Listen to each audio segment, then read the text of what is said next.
Good day, everyone. Welcome to The Real Truth. I'm Tommy Spina. Today's guest is the Democratic nominee for governor of the state of Alabama, Doug Jones. Welcome to the show, Doug, and it's good to talk to you as always. Well, I appreciate you having me back. It is always great to hear from you and to have conversations. Well, we're approaching 50 years. We're not quite 50 because I hate to say it, I'm older than you. I don't hate to say it, but you can tell that by looking at us standing next to each other. But we've played together. We've played against each other in the world of law. But we've always maintained a relationship, and I'm very comfortable speaking with you in any capacity, whether it be former U.S. attorney at the administrative level where you didn't go into the courtroom, or sitting across counsel table where we were adversaries, or sitting next to you where we were colleagues on the same side. It's funny how lawyers work and maintain relationships that don't become hateful. That's right. Wish that were true in politics. Well, we're trying to do a little of that this time, man. We're gonna be a little bit aggressive, but at the same time, we want to reach out to a lot of people. That's why I'm using the crowded table as kind of an anthem for our campaign, bringing everybody to the table. Well, we've just finished the Democratic primaries here in the state of Alabama. And of course, as anticipated, you won by a large margin. And now you are pitted to run against a guy from Florida named Tommy Tuberville, who coached at my alma mater and did quite a good job at that level. And then somehow found himself as a U.S. Senator. I see that happening. I find it difficult to believe, but I don't want to be too partisan, but I don't think it's a mistake or misunderstood where my political beliefs are. I do vote the person.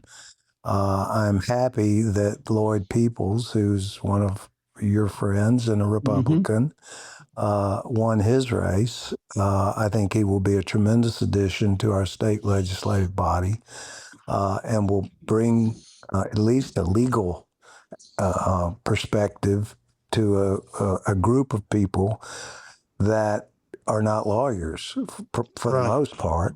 And people think we're bad because Shakespeare said, let's kill all the lawyers. I think Shakespeare said that so he could have his way and not let us do what we do, which is stand Protect up for the democracy. rule of law. Yeah, absolutely. That's my spin on that quote. I think there's more to that quote, but everybody just stops with "let's kill all lawyers." So, do you have an analysis? And I'm not just talking about in the state, but sort of a Monday morning quarterbacking of the primary and how it went for the Democratic Party and how it went for the Republican Party. Yeah, look, this was a fascinating, I think, electorate last Tuesday on the 19th.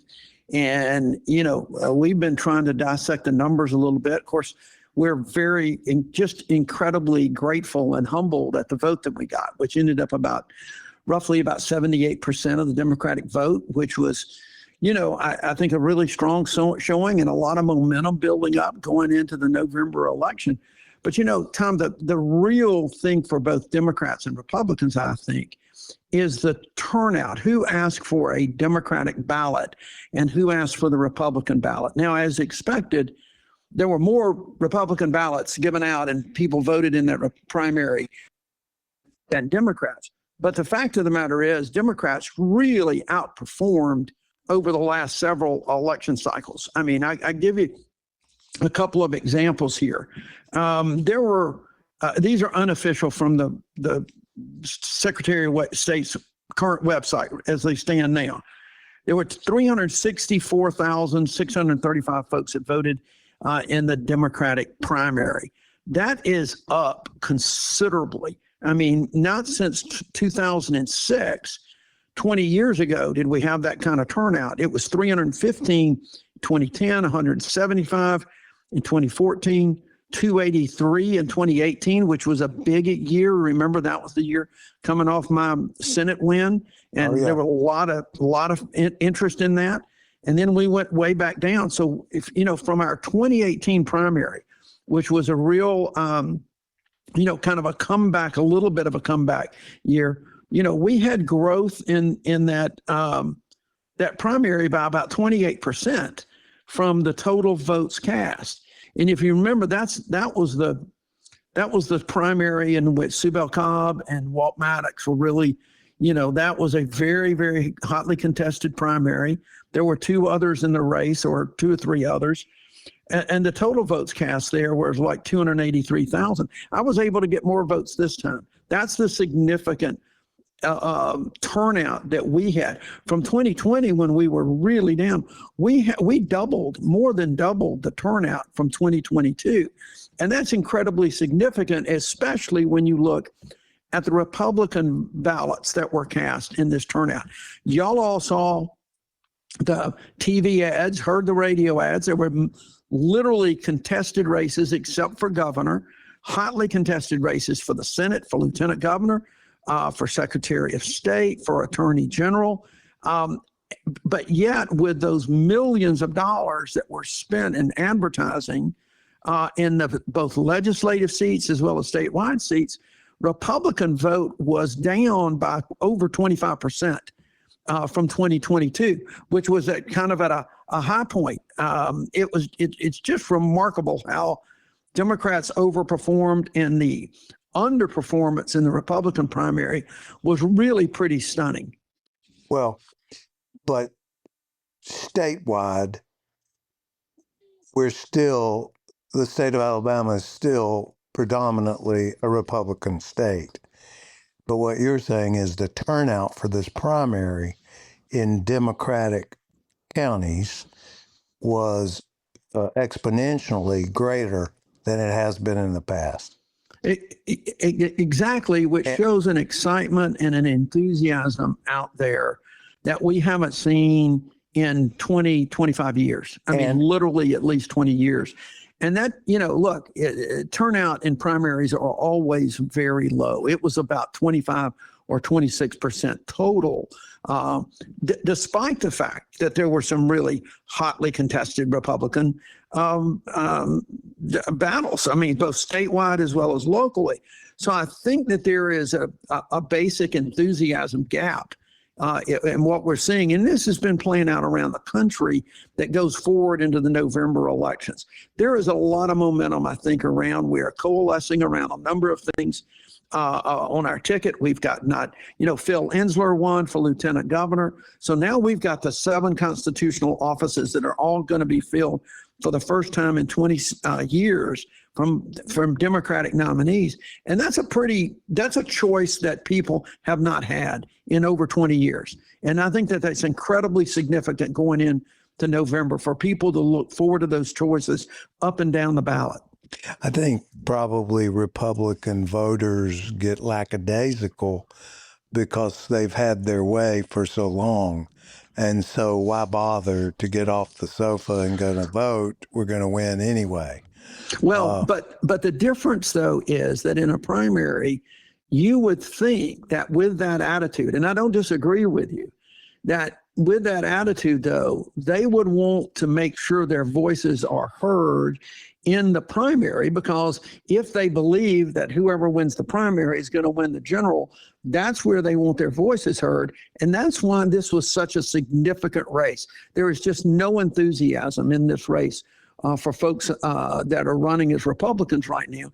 You saw a number of Republican incumbents in the legislature get beat. There were a couple up here in Birmingham, but not like the ones that you've seen around the state for Republicans. And so there is it tells you a lot when that kind of money was spent in the races for Attorney General and for the U.S. Senate, for Lieutenant Governor, and yet the Republican vote, the enthusiasm for people going out. I take it in the Republican primary, it was more like, we don't really care for any of these folks. Why go bother? We're choosing the lesser of two evils here, or just folks that we don't really care about. So we'll let just other people do it. That's the message, I think, for the primary. Well, and for me personally, I just want people to get up off the sofa and vote. 100%. Please Yeah, vote. there was there's some countries that turn out 87, 90% in elections voting. Yes. And celebrating in the streets, and it's a big deal. Well, look what happened. Tom, look what happened in Hungary this past election just a month or so ago when turned out Viktor Orban, who had been ruling that with an iron fist for 16 years. And all of a sudden people said, no, we're done with this crap. And they tossed him out, and they had like 80% of the people that turned out to vote. Well, let's go right to the point. Senator Jones, many voters know Tommy Tuberville as coach. You, as a former senator and prosecutor, in practical terms, what would you, as governor, do differently in your first 100 days? Differently than Tuberville? Yeah. Oh, my God. That's night and day. First of all, I don't think he'll do anything. But, positive. He's just going to let the legislature run. What he's probably going to end up doing is trying to figure out how he can make money off the office the same way he's made money off the U.S. Senate. That seems to be the big issue now for folks, whether it's in Washington or locally. How can I capitalize on this? How can personally, how can I enrich myself the way? Because that seems to be the case. What we're going to do is that we're going to not a crime to. Well, I think it can be. In Alabama, to use your public office for personal gain is a felony. Yes. And look, here's it is a crime. It should be a crime. But all of those are only enforced as much as the prosecutors are out there. When's the last time you saw something truly enforced around here? And do you think have you seen any public corruption prosecutions coming out of the Department of Justice other than retribution prosecutions of James Comey and Trish James and people like that are, perceived political opponents of the president? You haven't seen that. Well, locally, I'm sad to report, I've seen very few prosecutions coming out of the local Department of Justice at all at that level of prosecution. Yeah, no, I agree. But there are some things, Tom, that are morally corrupt, that are not necessarily against the law. Like right now, somebody like Tuberville can use his inside information to trade stocks and to buy futures in all kind of agricultural products the same way that the president can. And there's not really a specific law that will govern that. In Alabama, it's the same way. There's not a specific law that would govern using insider information. It's different when you're like selling a pardon or doing something like that. Yeah, those things are pretty obvious and they would likely get prosecuted. It's the underlying moral corruption that I think is the big deal.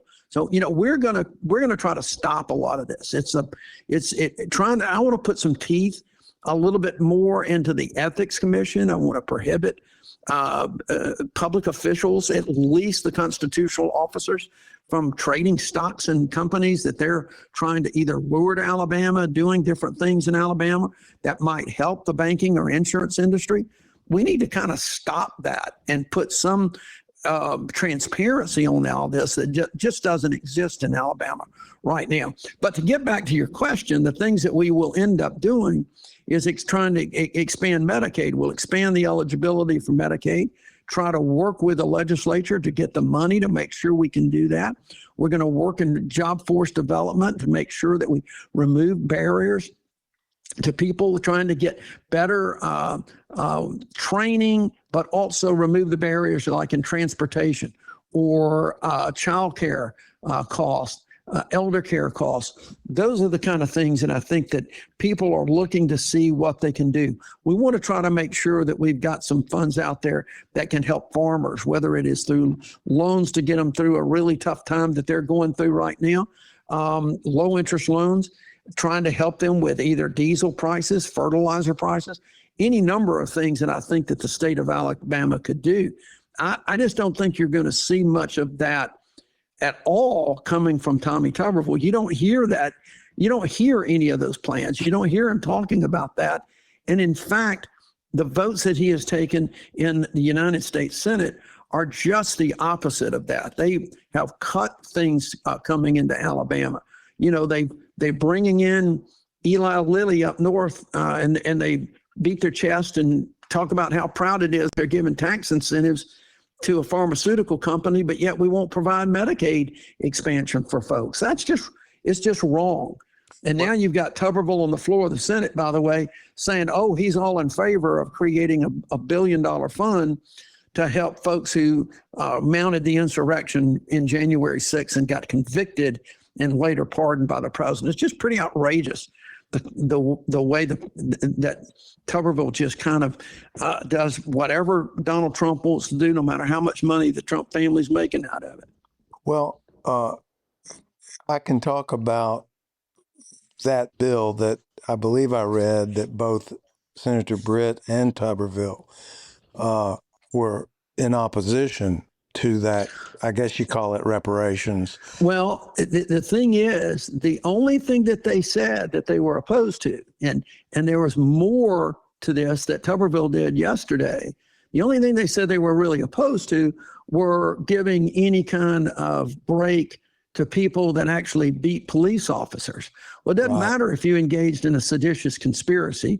It doesn't matter that fund also gives blanket immunity to the Trump family and all for all any tax issues, for all things that have gone on in the past or will go on in the future. It's pretty dang outrageous what that fund does.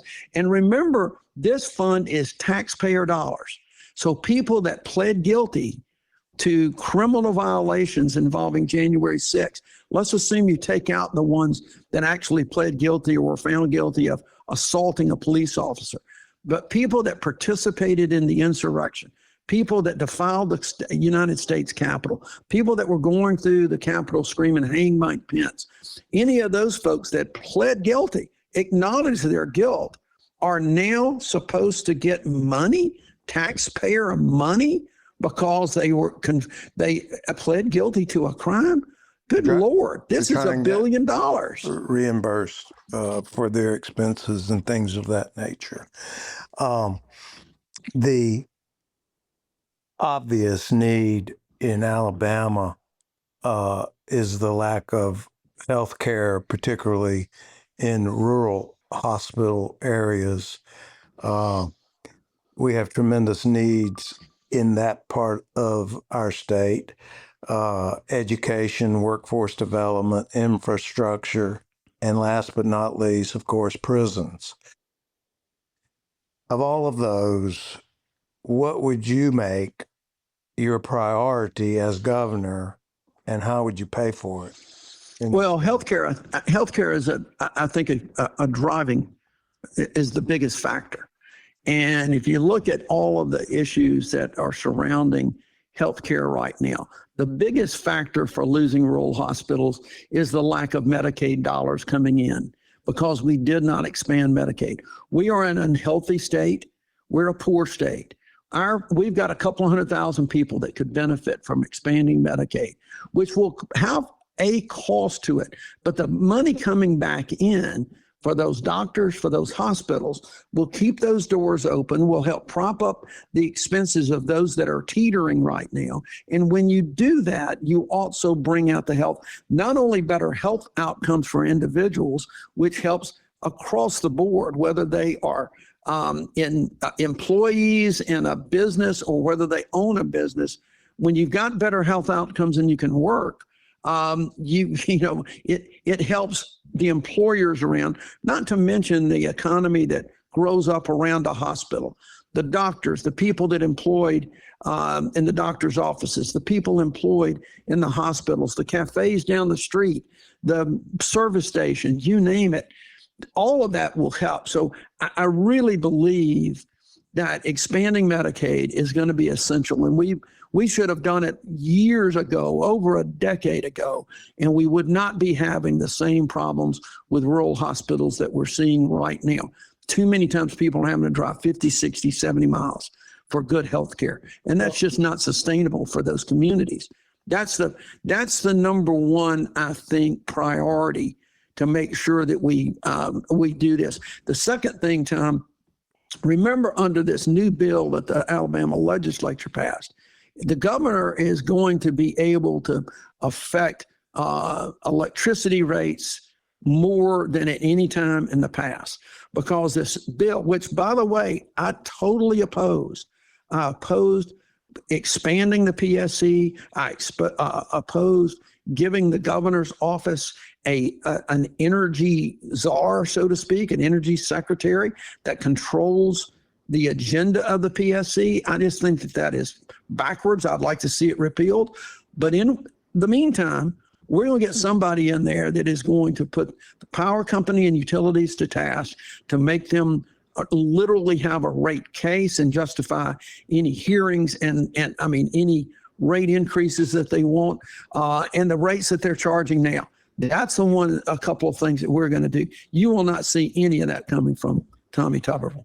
Well, in talking about the healthcare issue and in expanding Medicaid, what I don't think people understand is expanding Medicaid creates a lot of money coming to the state of Alabama from the federal government, but it's got a string attached to it.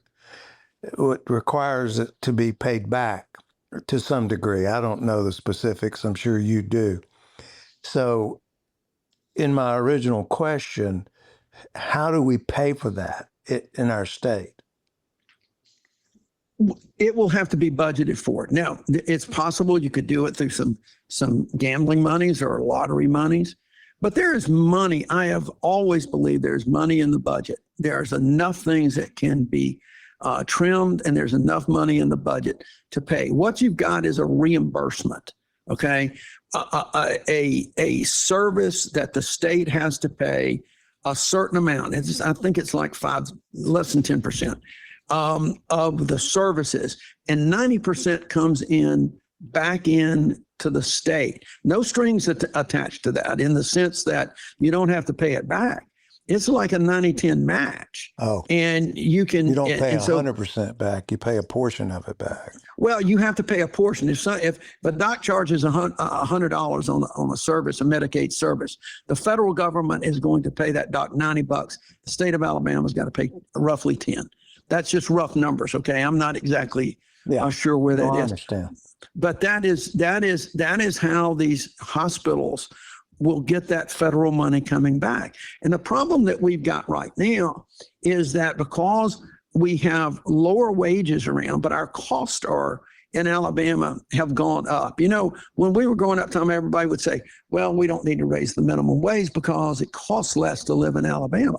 Well, hell, that's not the case too much anymore. No. Housing costs are up. Healthcare costs are up. Everything is up, but yet our wages have not gone up the same way.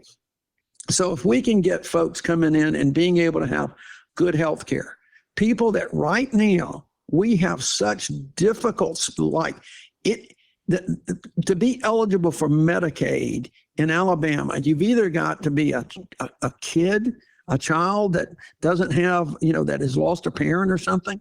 Or flat broke. Or I mean, literally flat broke. Or make yourself flat broke. That's right. And the people that will benefit are those that are working, but just not making enough money. They make too much money to qualify for Medicaid, but don't make enough money for good health care. What folks don't realize is that those people are being treated usually in emergency rooms or hospitals that have to treat them under law, federal law. They are treated. You cannot let people go untreated. So they're getting treated, and there's a different way that taxpayers are having to absorb that. So if we could just expand Medicaid, it will help everybody across the board, including these rural communities. As I think, as we're talking, and I talk about how we're going to pay for it, we do have what is about to get up and running after 5 years, which will be a boost to our economy, is the Alabama Medical Cannabis Commission's efforts. Mm-hmm. Will generate a considerable amount of revenue for the state of Alabama. It will. And I don't know if it's earmarked. I know part of it has to go back into research, but you forget about, everybody talks about the expense of doing these things you want to do, but you're also developing revenue to offset that expense. That's correct. And bringing jobs and things of that nature. So Yep. you served in the Senate, but being a governor is a bit of that's the legislative branch. Even though it's a blurred line, we still have 3 branches of government. Allegedly. And yes, that was tongue in cheek and intended to be cynical, like I am about everything practically now. But a governor is an executive job. So in your job experience, I suppose, your former position as a U.S. attorney, which is an executive branch, would qualify you to know how to run at least that office and the things that come with it. Distinguish, if you could, the role of a governor versus the role of a senator. Well, it's huge. Let's just start, instead of with the 3 branches of government, let's just start with the concept of federalism and the role of a federal united member of Congress in developing legislation in Congress, along with the checks and balances that are supposed to be taking place. And I'm saying that tongue in cheek because they damn sure not doing that right now, of the executive branch. What you're doing is trying to craft long-term solutions through legislation to try to make sure that you can craft compromises with folks to try to get legislation passed. The Congress funds the government every year. And that's true of the state legislature. The legislative branch funds the government. The governor and the executive branch and the federal government are going to give their priorities. In state court, Tom, that one of the big differences we have in state court, not state court, where I'm still thinking like a lawyer sometimes. State government Is the governor has a considerable amount of authority over the executive branch that is not necessarily subject to, except through the money and the purse strings with the legislative. The governor appoints all of the state cabinet officials, which is some 26 folks. And it is all of the cabinet officials that run the state departments, revenue, you name it, as Commerce. all appointed by, Commerce. They're all appointed by the governor. And so the governor can influence where the state's going, attracting business and providing those incentives for businesses, both large businesses to move in, small businesses to start up. Those are the kind of things that you want to manage. Plus, the governor sets the tone.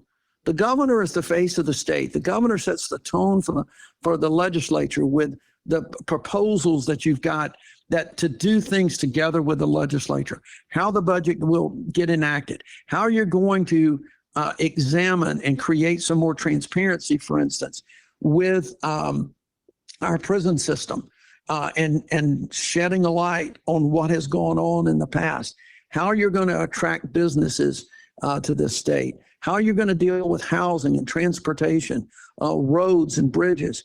All of that is the governor. And I'll tell you another one that's been in the news a little bit lately. If I'd been the governor of the state of Alabama, we would not have had a special election and spend $400,000 to try to gerrymander districts even further. That just would not have happened in Alabama. And we would still not be in court, not be spending the money. We would be going forward to these elections the way they were 2 years ago. Alabama historically well, historically, was all Democrat. And then things changed. So what do you say to Republicans or independents who, like you personally, but just think Alabama's too conservative to elect a Democratic governor? Well, they don't know. They really haven't looked at people. They have been just conditioned over the last few years, and that's partly the Democrats' fault. I have been critical of Democrats over the last 20 years for not being out there to really be with people and to let them know that we are for farmers, we are for rural Alabama, we're for working people in this state. We're building a house with a crowded table that's got a room for everybody with a voice. And so a lot of what you're seeing now, I think, is a little bit of shift. Yes, you're right. At one point in this state, more people ran under the Democratic banner than Republican and got elected under the Democratic banner. That didn't mean they were part of the same party. I mean, think about it, Tom. In our lifetime, we've had Democrats standing up for civil rights, but also standing in the schoolhouse door. That really wasn't a party.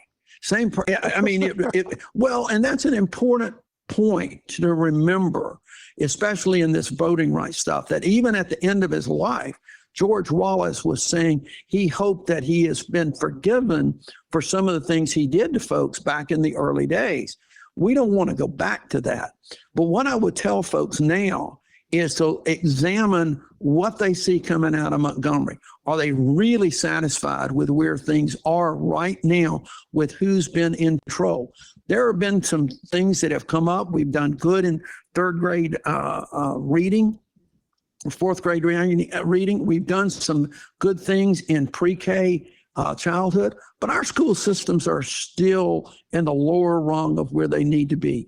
Our corporate, we give a lot of tax incentives, but some of that doesn't filter down to workers these days. We're still at the bottom. You know, we've got one of the lowest workforce participation rates of any state in the country, which means that there are barriers to work with people getting in the workforce because of there's not enough good jobs. It's a interesting economy, I think, that Alabama has. So what I'm going to ask folks is to look at individuals, look at everyone and see what they've done. If you're going to insist on voting for a team or a tribe, then I'm not going to be able to change that. But if folks start comparing the candidates up and down the ballot, starting with the governor, then I think we're going to be offering something to so many people, and they're not satisfied with what's going on in the state of Alabama right now and the way the legislature is beholden to the big mules and the special interest.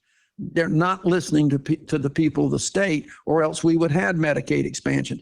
We'd have had a lottery. We would be better off in education. We would be better off in workforce participation.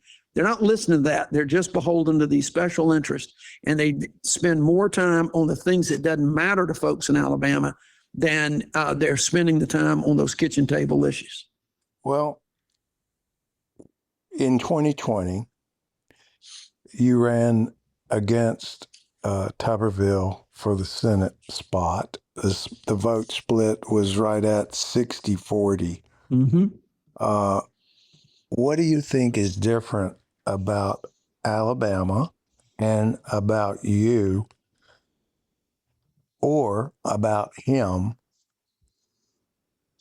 from 2020 to 26? Well, I think it's light years from 2020. First of all, there's a difference between a U.S. Senate race and a governor's race. People look at the U.S. Senate in a different way, and keeping a gavel, keeping a majority in the Senate is much more important. So there's a lot more outside money that comes in, you know, and you're seeing it all through these stupid ads that you're seeing on TV leading up to the Republican primary. That's number one. It's the difference in the two races. Number two. You mean the one that's boosting the sales of all the gun shops around town? Well, yeah. I mean, it's Please really don't run stunning. an ad carrying a shotgun.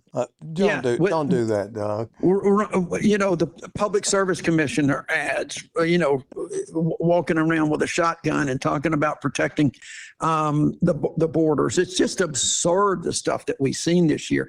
And people are tired of that. And so one of the difference is the races and the difference between the Senate and the governor. The second thing is it's a statewide race for governor and the constitutional offices in a midterm, and Donald Trump or Joe Biden or Kamala Harris are not going to be on the presidential tickets.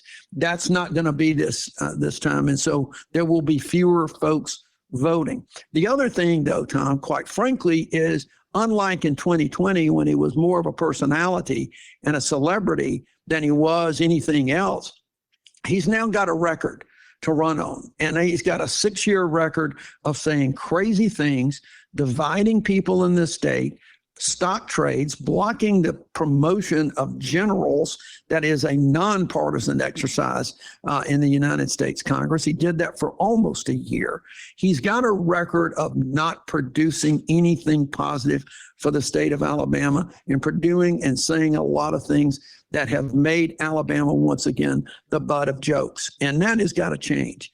And I think that people are not happy with the way that he has conducted himself.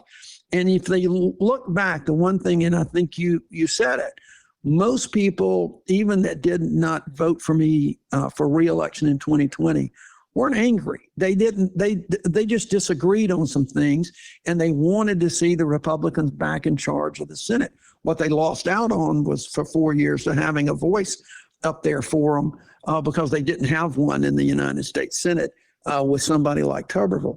So there's a lot of things different. And the one thing I'll tell folks is that even with that losing race, I got 920,000 votes, and that would have been enough to win any governor's race in the history of the state. So we're going to try to find those votes. We know where those votes exist. We know how we're going to put those together. And we're going to run a real grassroots campaign and not just a high-level campaign talking to nothing but the chambers of commerce around the state. We're going to be out there with people every week. Well, comparing apples and apples, I think just what I say is just look, please, people, just go vote. Please vote. You got roughly just shy of 300,000 votes in the primary on the Democratic side, and Tuberville got just a hair over 400,000 votes on the Republican side. So of those 700,000 people, he drew more votes statewide. Mm-hmm. What does that tell you about what you need to be doing going ahead?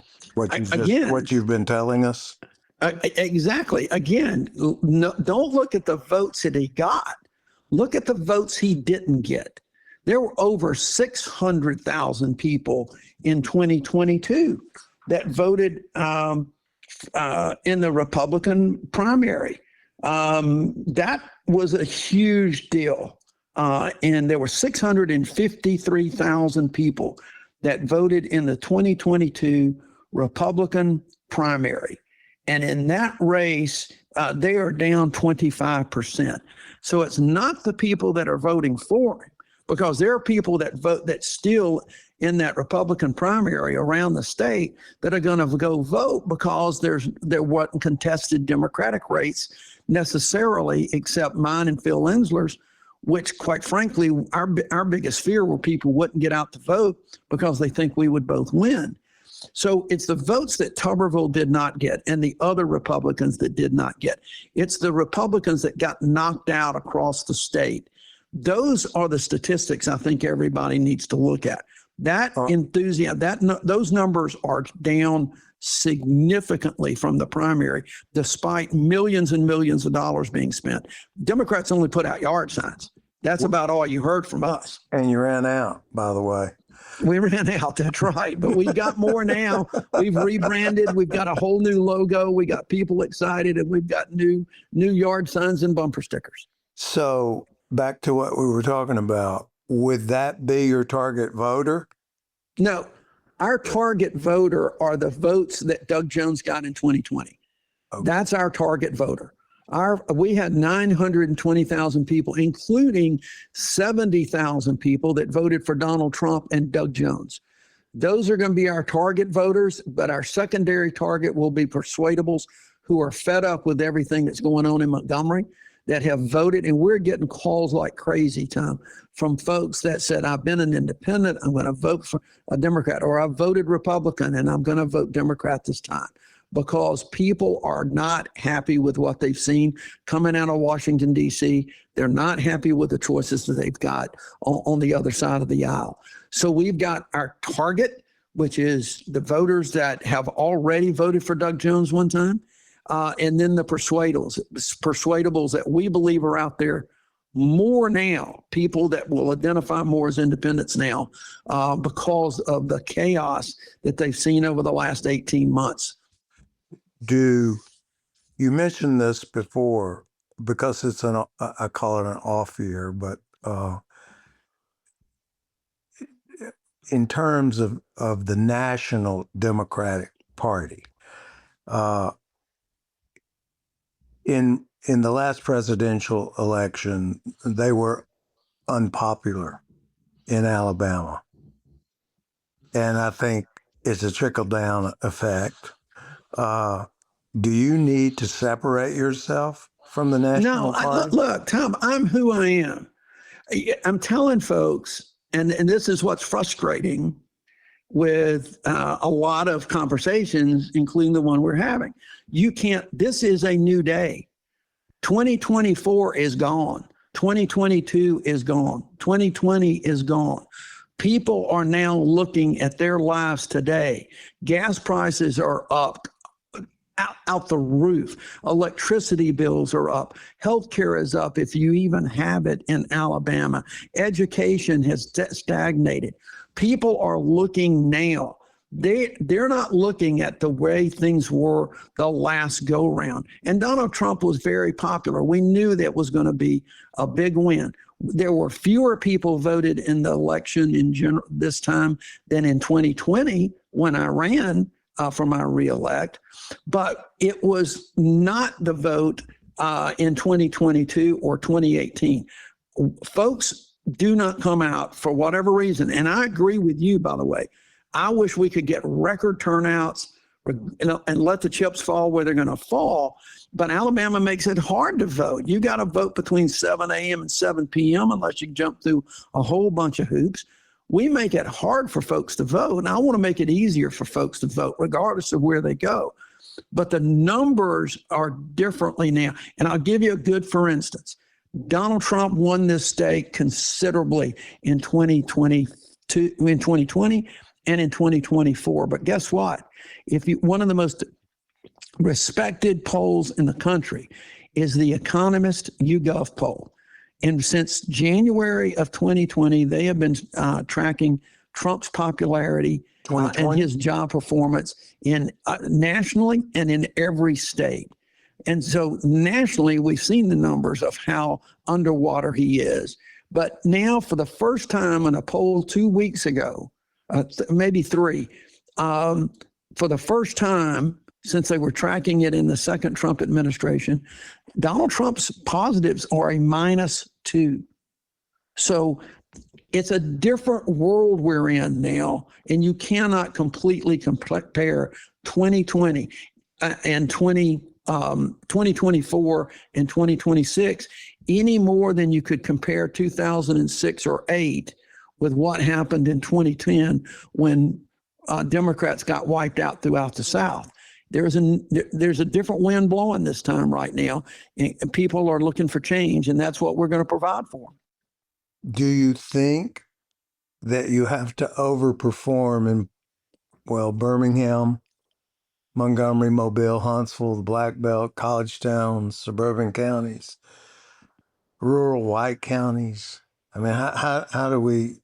I think that I've got to. You have to. I think I have to get the number of votes that I got in 2020. And that's what we're shooting for. Yeah, I think if I can match a performance that we did in 2020, if I can match that we will win because we will gain more votes from independents and moderates moderate Republicans who are tired of this chaos, who know that Tommy Tuberville's not done a dang thing for the state and would not be the good look and not be the image that people want. So that's how we do this. It's not a question of overperforming, underperforming. It is getting the votes that we have gotten before. That's our goal. That's what we're shooting for in every precinct. Well, I mean, you got almost 80% of the votes in the primary in a 6-candidate race. Yeah. Which sort of indicates to me a unified Democratic Party. Oh, 100%. I think you're going to see that for the first time. Now, there's going to be some struggles over control of the party, probably, like there always is. There has been and always. Yeah. And that's going to continue. I mean, we wouldn't be Democrats if we didn't do that. Okay. But what I think you're seeing across there is people solidifying around the slate of candidates that Democrats nominated. There's a couple of runoffs. You've got a really important runoff for the U.S. Senate. You got a really important runoff for the congressional district in District 5, which is North Alabama. Those are good. And there's probably there's a couple of local ones. But by and large, I think that Democrats are just excited about this. You can see it and feel it at the moment the races got called. And it's not, and again, the calls that we're getting, Tom, are not just people that have identified as Democrats. We're getting calls from across. The emails that we're getting, the text messages from folks calling in, wanting to do some things. It is really humbling for a candidate, but it's also exciting to give people change, to give people the opportunity to vote for a new direction for this state. Right. That I think people are seeing and feeling. The redistricting fight is significant, in my opinion, and what has happened here affects more of the national race, I think, more so than the statewide race. At least to me, I could be wrong about that.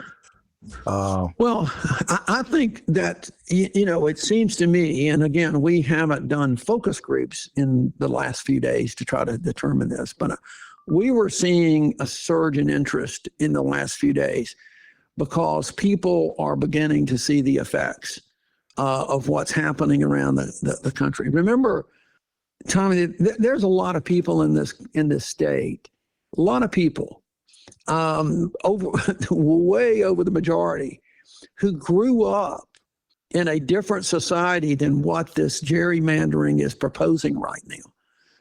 They grew up knowing that votes actually count, and there was a Voting Rights Act that would protect them. That doesn't exist anymore.